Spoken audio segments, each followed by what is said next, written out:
teman saya dalam berbagai diskusi dan pernah satu bantal tidur di sebuah kamar. Sel.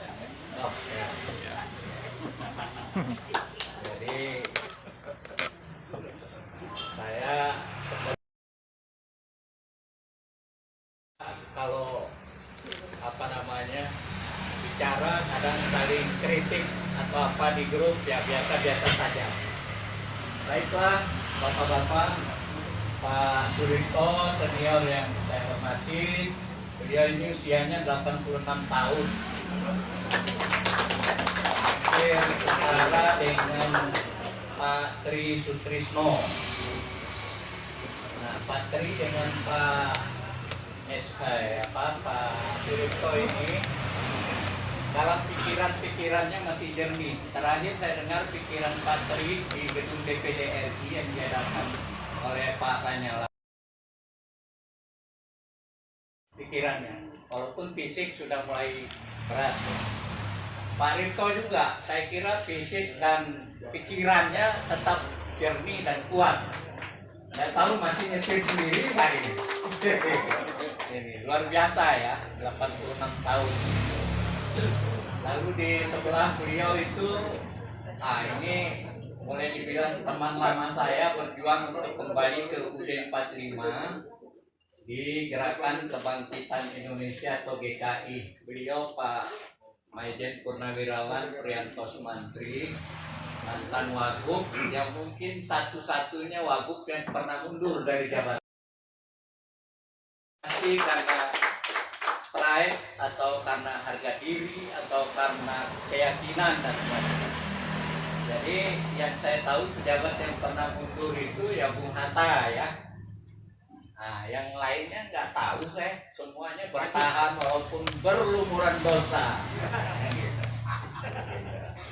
Jadi banyak yang berlumuran dosa, kesalahan, tapi nggak mundur-mundur.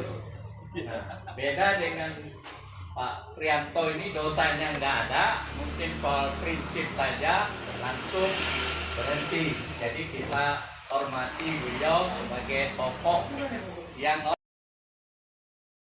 pun layak untuk orang seperti ini. Jadi itu baru prolog ya. Sekarang saya mau masuk ke Assalamualaikum warahmatullahi wabarakatuh. Waalaikumsalam.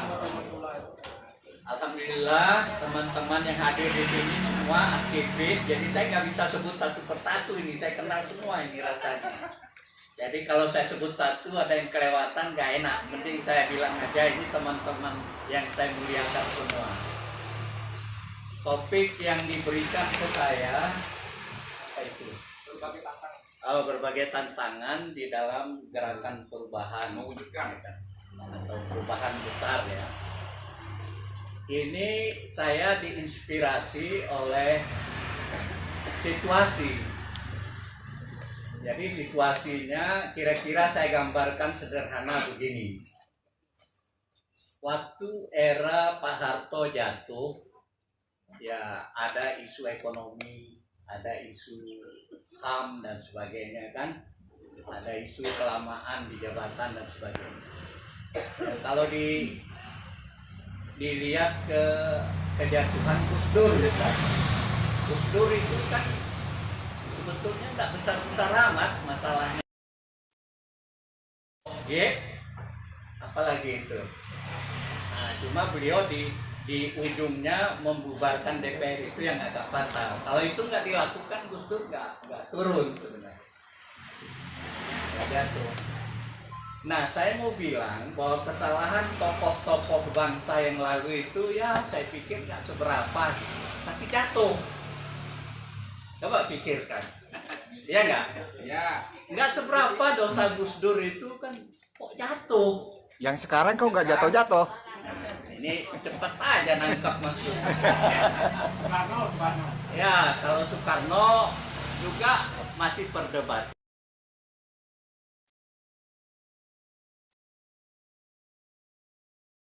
yang sampai hari ini kontroversi.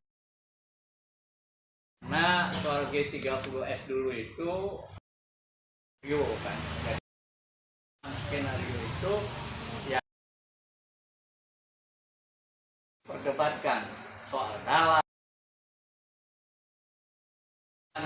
dan sebagainya. Itu panjang.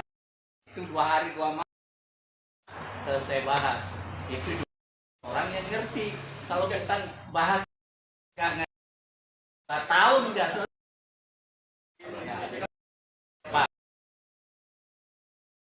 orang begitu. Tadi saya sudah kasih contoh. Ambillah yang paling gampang. Misalnya Gus Dur.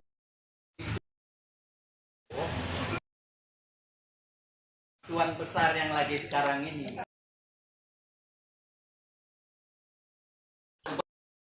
Perubahan kan maksudnya sebenarnya.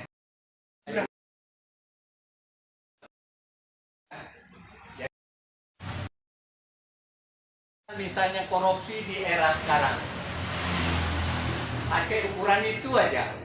Korupsi di era sekarang yang paling cemerlang itu si Apeng yang bawa kabur 54 triliun. Nah ya itu yang terakhir kan. Nah saya nggak tahu itu terlibat siapa-siapa, tapi kok adem gitu kan. Yang kedua asuransi Jiwasraya berapa ya, 16 triliun kalau nggak salah ya, coba dilihat di Google. Lalu korupsi Asabri lebih besar lagi, 22 atau silakan bisa dicari, saya pelupa kalau angka pokoknya gede-gedean. Adu gede korupsinya, bukan adu gede prestasi sekarang. Kereta api cepat. Ya, kereta api cepat itu 27 triliun. terus dari awalnya 88, minta tambah berapa persen sehingga 100-an lebih. Sekarang minta tambah lagi. Nah itu nggak tahu kepentingan siapa. Itu baru dari sisi korupsinya.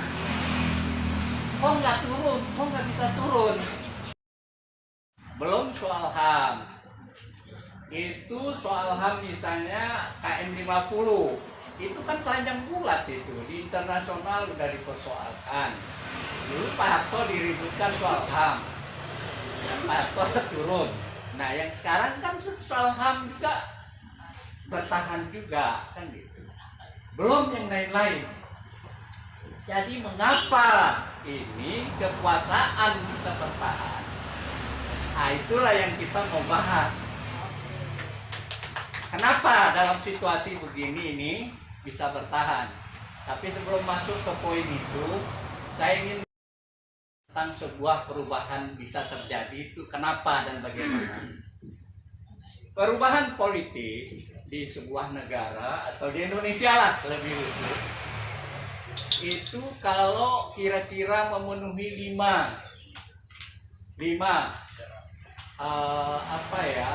variabel atau 5 unsur ya.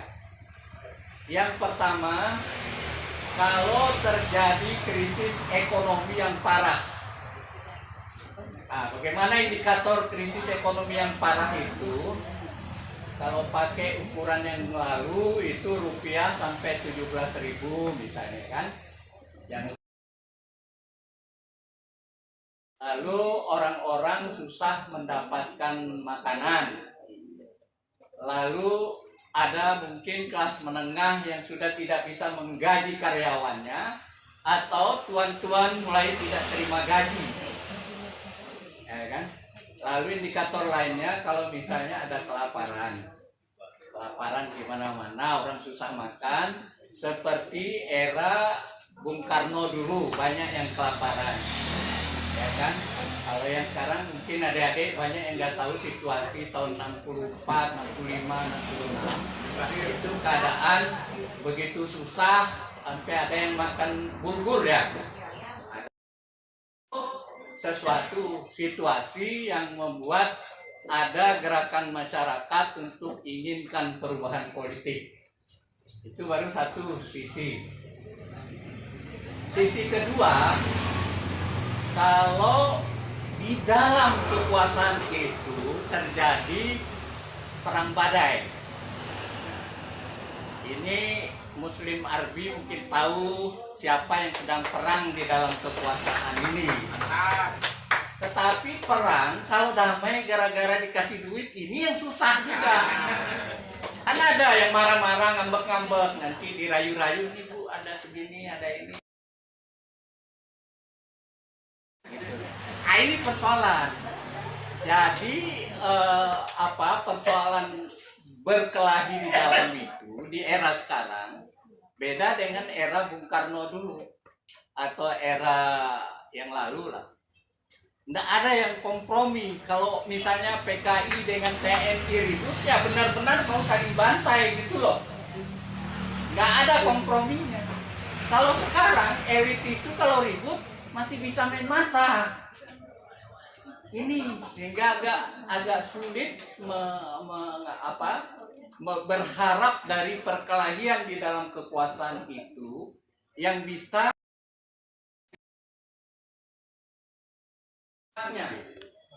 ya maafnya sekarang misalnya kita dengar-dengar ini benar apa tidak, Luhut dengan Ibu Mega kan dari awal nggak damai-damai, cekcok atau apa.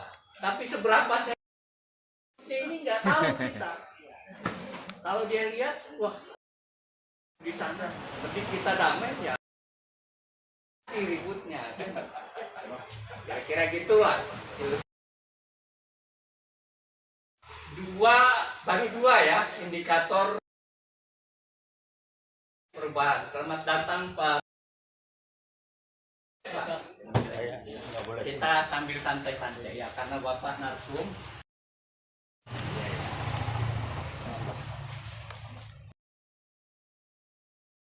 Yang saya sebut ya, satu soal ribut-ribut di dalam. Yang ketiga itu terjadi kalau ada soliditas di kaum oposisi. Kita evaluasi kaum oposisi kita bagaimana?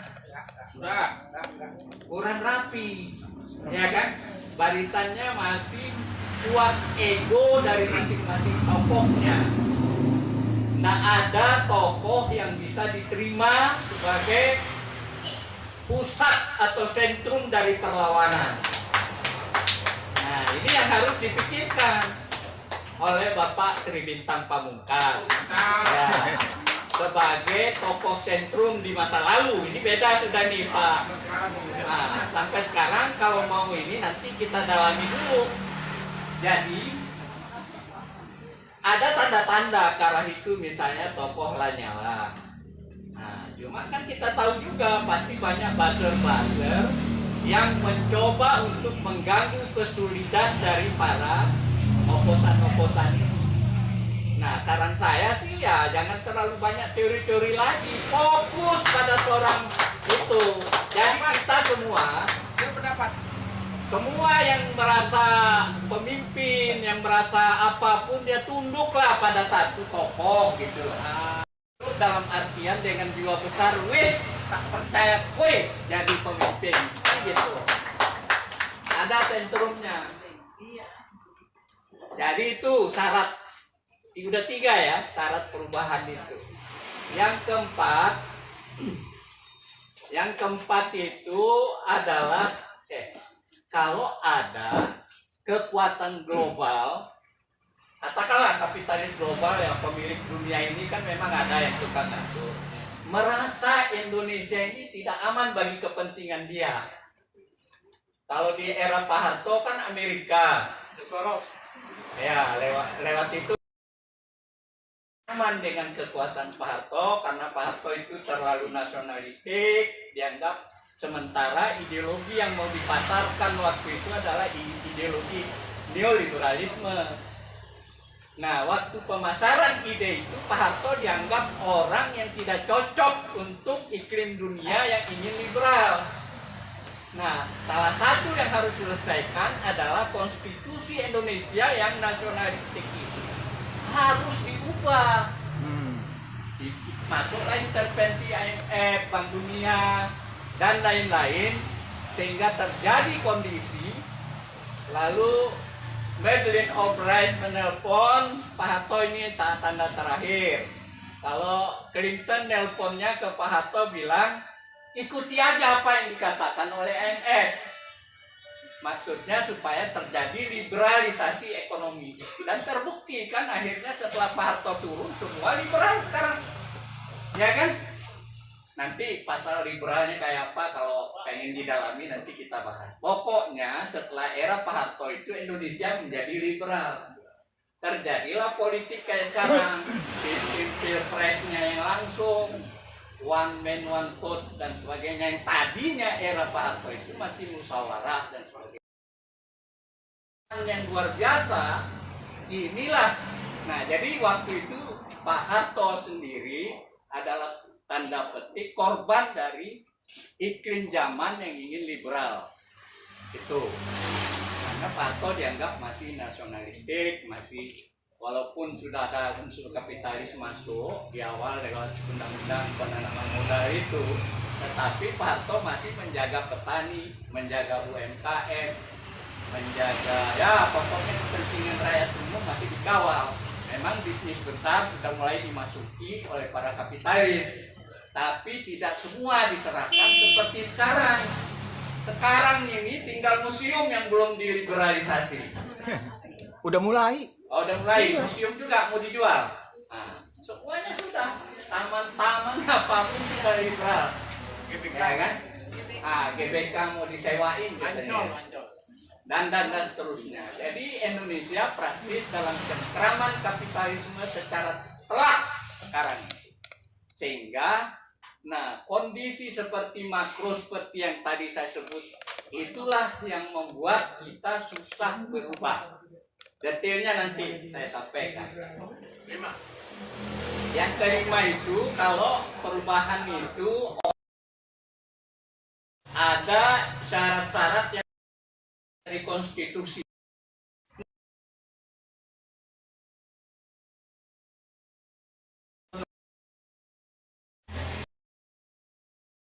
Sidang DPR dulu. Sidang DPR tahu itunya apa ada tidak. Kirim lagi ke MPR. Di MPR 5 tahun.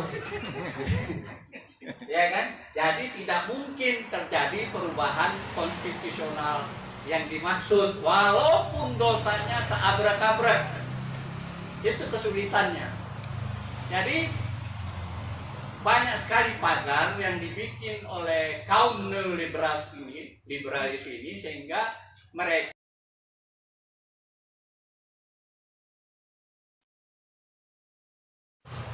gitu.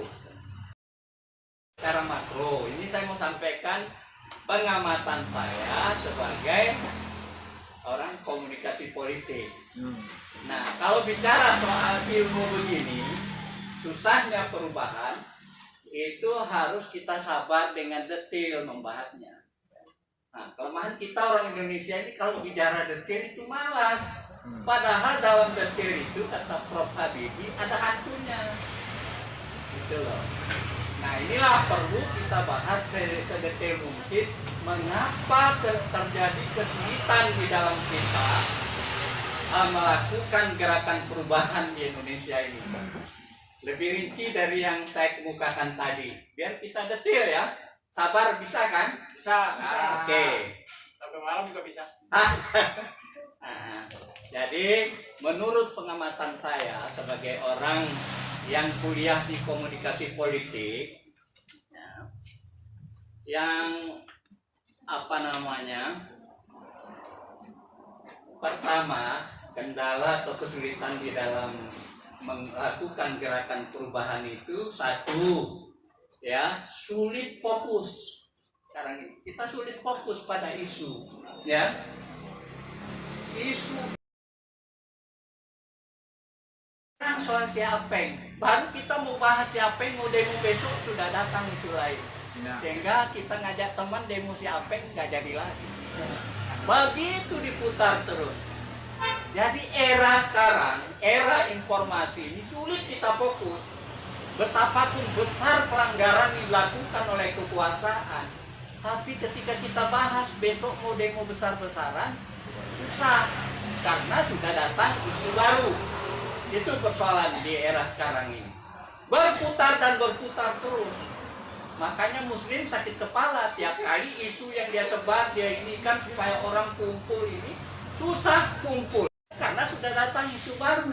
Tutup sama isu lain. Iya, belum lagi permainan buzzer itu. Buzzer itu antara lain untuk mengalihkan fokus. Nah, ketika ada isu besar, kelompok tertentu gerakkanlah apa yang dinamakan terorisme. Kelompok tertentu menggerakkan, bukan saya nggak percaya isu PKI, tapi isu PKI itu bagian dari olahan untuk mengalihkan juga. Saya bukan nggak percaya ada PKI gaya baru, tapi itu bagian dari strategi intelijen atau apapun namanya mengalihkan perhatian. Lalu ada kelompok tertentu mengadu domba, mengajak kumpul semua orang ini sedang fokus ke Syiah, fokus ke PKI, fokus ke macam-macam. Minyak goreng. Ya, Bisa reject. ya nantilah itu solusi. Yang kedua faktornya di era sekarang itu masyarakat itu sudah lelah dengan kegaduhan. Jadi akhirnya banyak yang apatis, udah malas juga. Gimana kita demo turun, harus capek dah. Saking jenuh dengan berbagai situasi yang menghantam, gitu loh. Jadi jenuh, ada perasaan jenuh. Coba Muslim aja mulai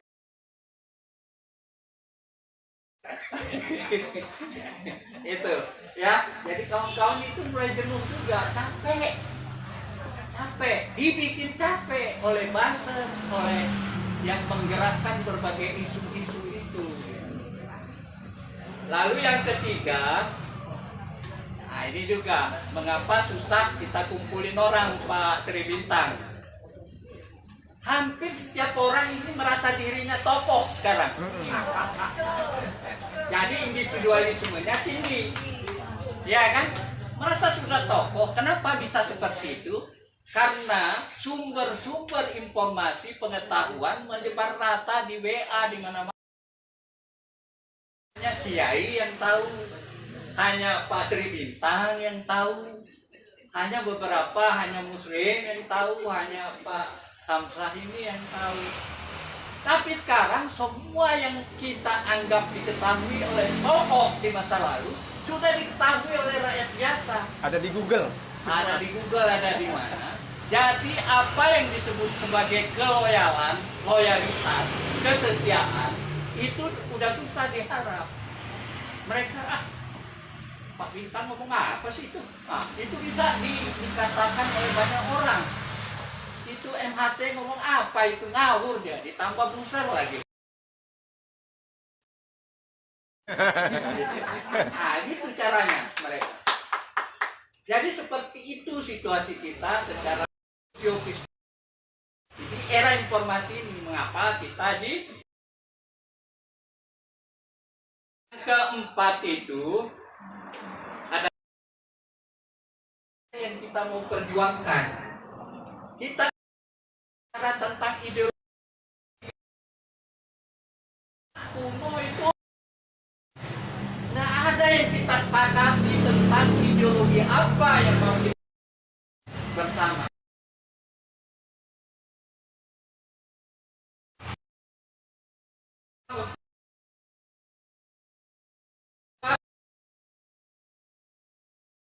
Ini soliditas. Karena kita bisa Pancasila ini adalah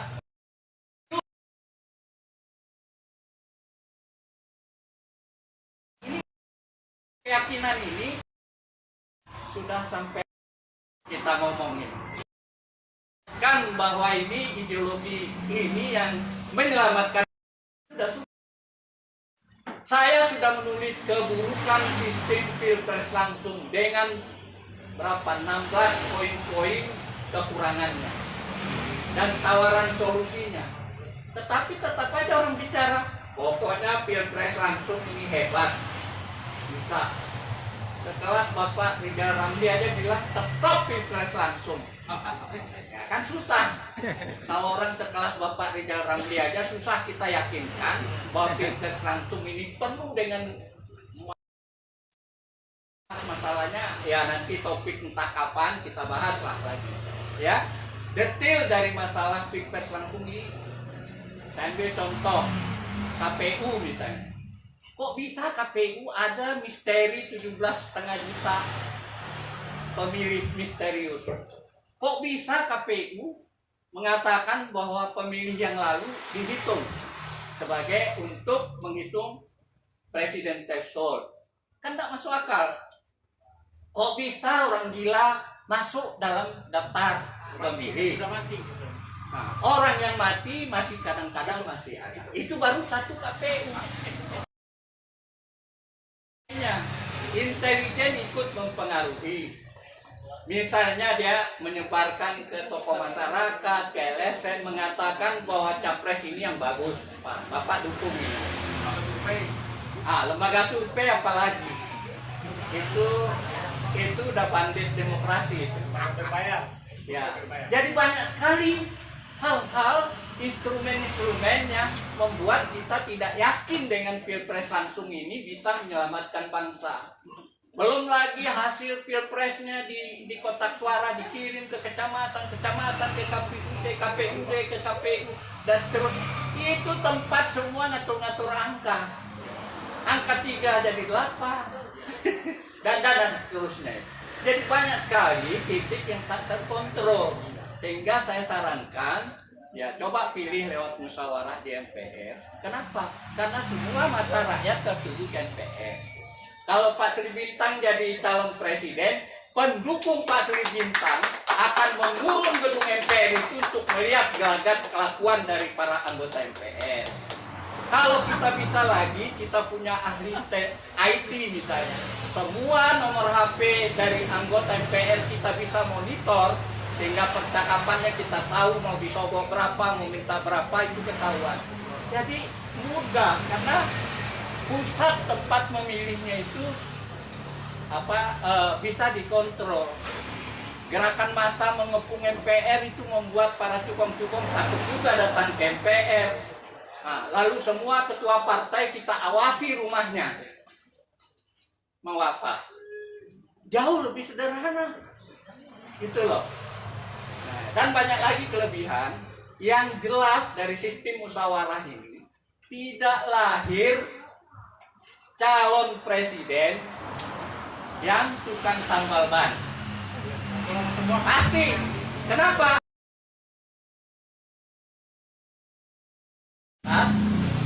Ketua Muhammadiyah, Panglima TNI, yang dari utusan golongan, utusan daerah, ada para sultan dan sebagainya hadir sebagai unsur dari MPR, itu tidak mungkin mencalonkan tukang tambal ban.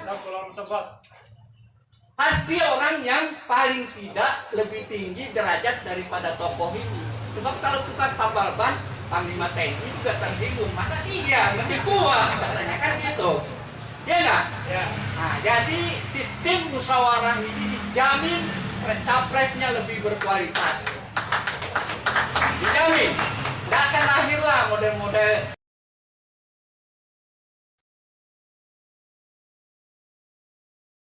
pun lolos dan sebagainya. Ini karena soal duit di partai ini. Jadi masa negara kita serahkan diatur oleh bandit? Betul. Perampok. Itu persoalannya. Kenapa saya tidak setuju dengan pilpres langsung itu? Kayaknya marah banget. Lalu berikutnya tadi yang keberapa tadi? 5. Kelima sekarang ya. Terus lagi berapa? Jangan buka semua. Inter kata ini. Enggak masalah. Biar cepat nyampe pesannya ke sono, bahwa kita tahu apa yang direncanakan oleh beliau-beliau. Kita tahu pikiran beliau. Kita memberi informasi bahwa rakyat ini sudah cerdas. Tidak seperti yang...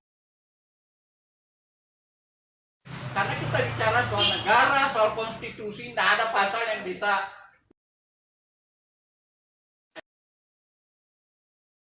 Karena ini Kalau berita lalu berikutnya tidak ada solusi. Yang disepakati yang macam-macam, kembali ke UUD 45, ada yang ngusul ganti rezim, ada yang usul kudeta, ada yang usul macam-macam. Belum ada solusi atau kita hadapi ini.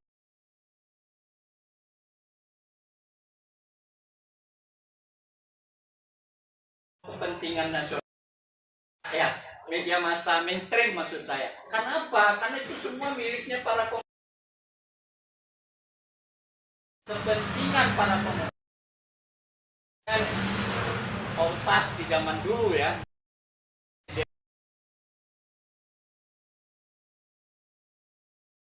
Pemodal.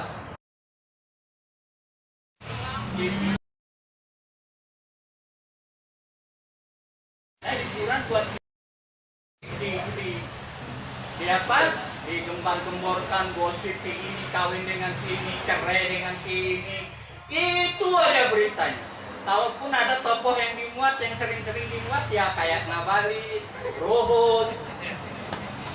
Nggak ada yang ngutip pendapat Pak Profesor Sibintang atau Pak Prianto atau Pak Surito dikutip eksklusif menurut Bapak Surito A, B, C, D tentang negara ini. Nggak ada. Yang dikutip itu entah apa itu. Jadi media massa juga yang mainstream sudah tidak pro. Apa dampaknya? Susah kita melahirkan tokoh yang disepakati oleh rakyat karena mereka tidak panggung. Nah, ada orang yang dipanggungkan yang sudah hebat, katakanlah kayak si Rocky Gerung, tokoh. Tapi Rocky Gerung saya tidak tahu kemana arah mau berubah atau mau sekedar cincang-cincong ini kan. Nah, kita nggak tahu konsepsi dia tentang negara ini mau apa, kemana. Ya populer ya, tapi kemana arah dia bimbing kita menuju perbaikan bangsa itu kita nggak tahu dengan cara apa dan sebagainya. Nah, gitu. Jadi nggak mudah gitu loh. Berikutnya yang ketujuh, peranan kampus. Ini banyak orang kampus. Gimana kampus situasi sekarang? Rektornya udah kayak general manager aja saya ya. Mereka mikir proyek-proyek penelitian, proyek apa entah apa ada hubungannya dengan kepentingan masalah yang dihadapi oleh rakyat. Jadi kampus juga sudah prihatin saya. Tempat cari-cari gelar. Saya juga ikut cari gelar, jadi lumayan lah ngisi waktu umur segini cari-cari ilmu. Kalau saya sih, kalau nggak dapat ilmu mana bisa saya ngomong kayak gini kan. Jadi gunanya ya dapat, tapi lumayan saya tahu ilmu, tapi saya suarakan. Nah kalau ilmuwan itu mana ada yang berpagelintir yang mau bersuara apa yang dia tahu tentang keadaan negara ini dan sebagainya. Mereka diam aja. Nah, ini persoalan para intelektual kita, akademisi kita, kampus kita, dan sebagainya. Lalu dengan itu sistemnya juga luar biasa susah. Mahasiswa jadi ketua senatnya paling setahun. Baru rapat 2 kali udah bubar jabatannya. Apa yang bisa digarap oleh mereka? Mereka tiba-tiba sekali-kali misalnya sudah hebat jadi viral. Sesudah itu nggak ada, hilang. Nggak ada, sudah kita pahlawan kan dia dengan nyali bicara tapi hilang dari peredaran. Tahu-tahu jadi staf KSP misalnya. Cuma gitu kelas-kelasnya. Bagaimana kita berharap perubahan? Lalu yang ke-8 tumbuh suburnya budaya transaksi. Kalau transaksional itu hal-hal yang taktis. Misalnya Muslim Arbi dukung Bupati Maluku Utara harus terpilih. Udah jelas taktis. Ada duitnya kalau itu. Tapi kalau Bupati dia tidak bersuara, berarti nunggu duit baru bersuara. Transaksional. Jadi itu pun sekarang masih bisa ada yang dagang-dagang yang seperti itu. Dijualnya soal ideologi, soal apa. Jadi kalau dulu orang transaksional hanya kepentingan taktis, teknis, itu. Tapi sekarang ideologi pun masih bisa. Jangan demo UUD 45 ya, jangan kau dukung, ini ada duit ini. Bisa sampai segitu-gitunya era sekarang. Lalu yang Ya. Nah, rejim yang ada oleh majikannya sering dipertahankan. Kita goyang udah setengah mati, tetapi majikannya dari sono bilang, kau terus saja, kecil lah itu, nanti saya sumbat-sumbat dan mau ganti kau itu. Itu juga persoalan. Kekuatan mereka, sekongkol mereka di tingkat global. Misalnya kita merasa, Amerika kayaknya udah nggak suka, kita berhak benar susah juga sekarang. Jangan-jangan dia lagi ikut meras-meras juga gitu loh, memanfaatkan kelemahan kekuasaan yang ada di sini biar bargaining positionnya untuk dapat proyek yang lebih besar untuk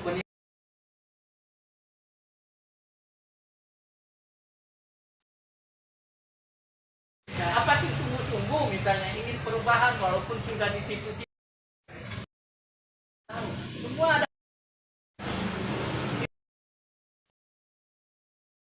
gitu ya. 10 lah kalau ya kaum elit kita ini rata gitu.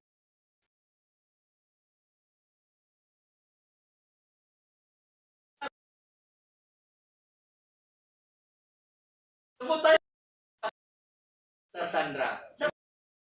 Jumhur enggak? Jumhur kan bukan ketua partai. Ketua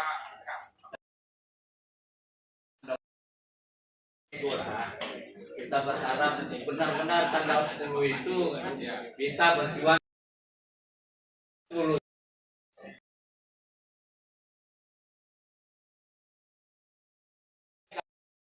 Speaker boy sebentar-sebentar mencari perlindungan pohon mandiri. Mereka kalau bisa dapat ribut-ribut dia itu. Nah, ada atau jarang yang konsisten serius untuk perjuangkan nasib rakyat ini sampai titik darah penghabisan. Sebagian ya gitu, menjadikan perjuangan sebagai alat nego-nego. Itu yang tipikal kelas menengah kita. Tipikal kelas bawah ini yang saya sebut sebagai sindrom itu? Home syndrome ya. Jadi di Stockholm di Swedia ya ada terjadi perampokan bank, lalu yang hidup disandra di dalamnya itu jatuh cinta atau senang sama penyanderanya gitu loh. Nah, ini fenomena rakyat kecil kita. Sekarang lagi tidak suka sama Jokowi, lagi kangen sama SBY. Dulu SBY dianggap gak beres, kangen sama Pak Harto. Itu model rakyat bawah kita ini.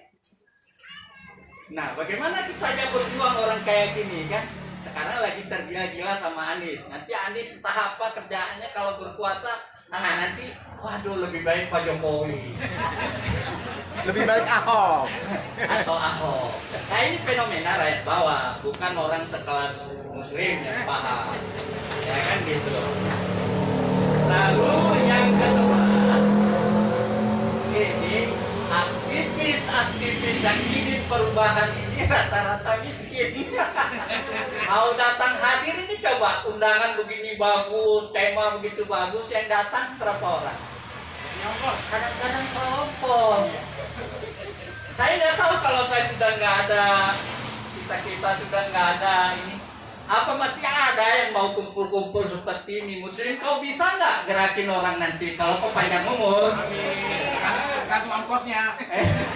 Bisa, apa yang nggak bisa dilakukan Muslim Arvin? Iya bisa ya.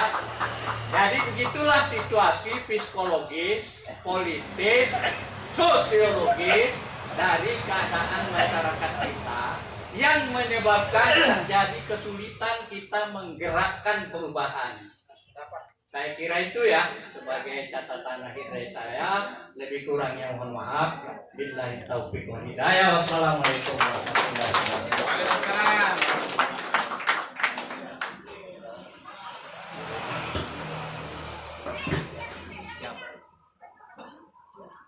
Setelah merdeka, harus merdesa.